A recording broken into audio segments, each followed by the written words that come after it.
Good afternoon, on this lovely, beautiful, sunny Sunday afternoon. Um, First of all, I want to start by saying thank you to all those who joined us on Thursday evening for our time together. It was great to see everyone over Zoom and to spend time together.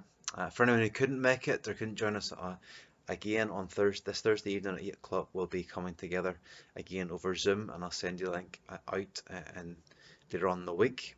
Again, that'll be at about 8 o'clock-ish, depending if you want to go and clap the NHS workers first of all.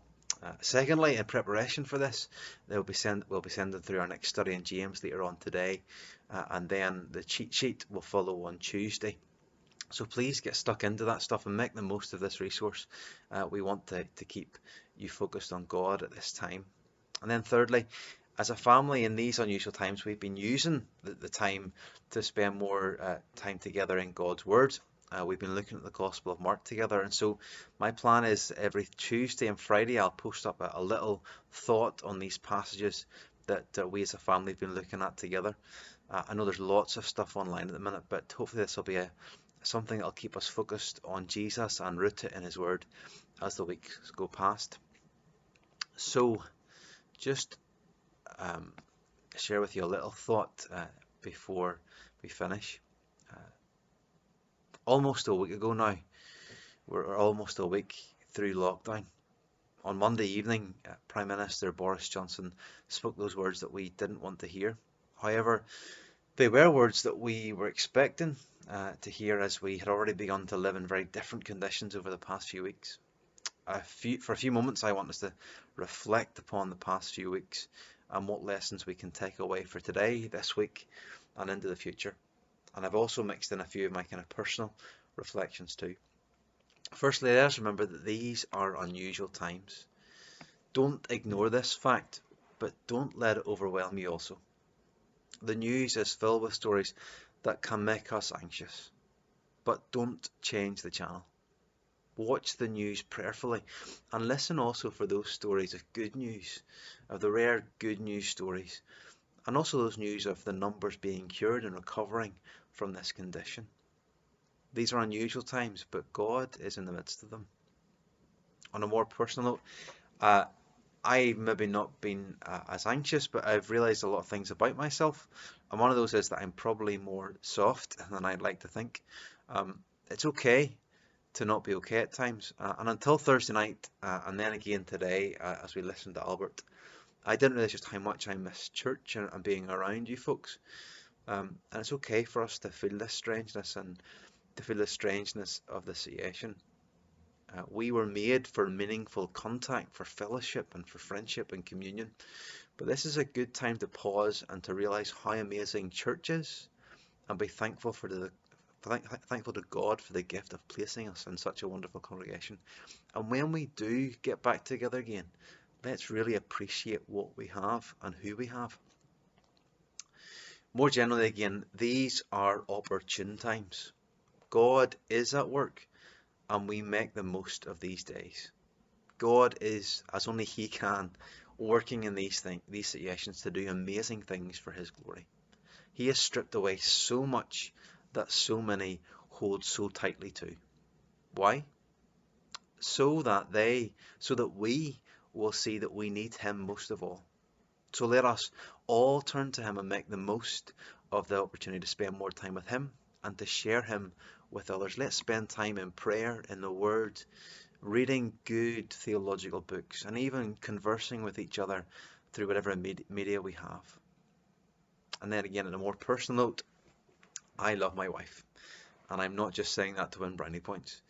I love my wife, and in these days I get to see how amazing she is in these circumstances.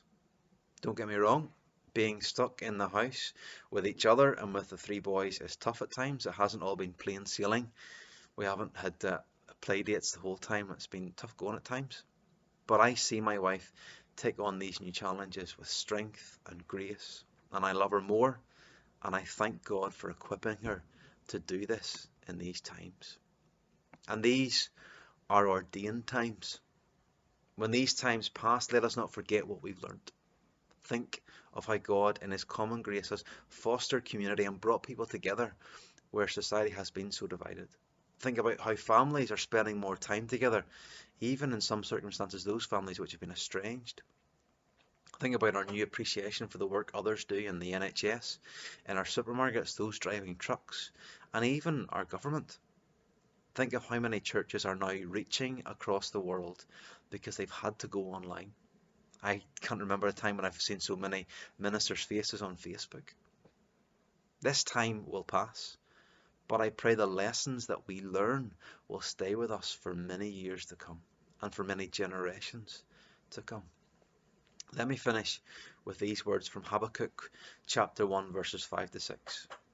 Look among the nations and see, wonder and be astounded, for I am doing a work in your days that you would not believe if I told you.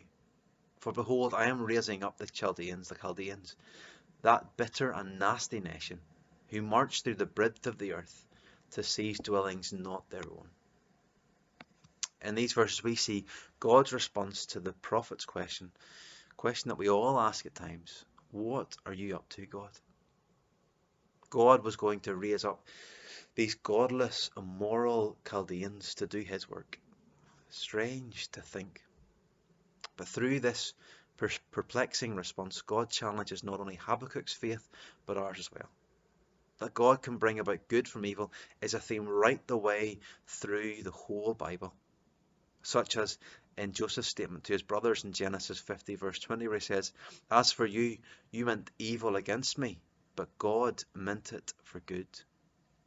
God's response to Habakkuk also foreshadows the ultimate good, eternal salvation, that would come through the ultimate evil, the execution of his sinless, perfect Son upon the cross. The cross and its wisdom, that Jesus receives our punishment and we receive his prize, is why we continue to have faith amid frustration and fear. God's providential use of people and events is both purposeful and personal. All that is happening now is under God's control for his purposes in the lives of people across the globe. Folks, I hope that these words are encouragement to you as they are to me, and I hope that we will make the most of the opportunities that God gives to us at this time. Please remember that you can contact me via email or via WhatsApp or text, and Albert too. That we're here to help. We're here to help God's people. That's our role that God has graciously called us to. So please make use of us. Until we meet again, God bless.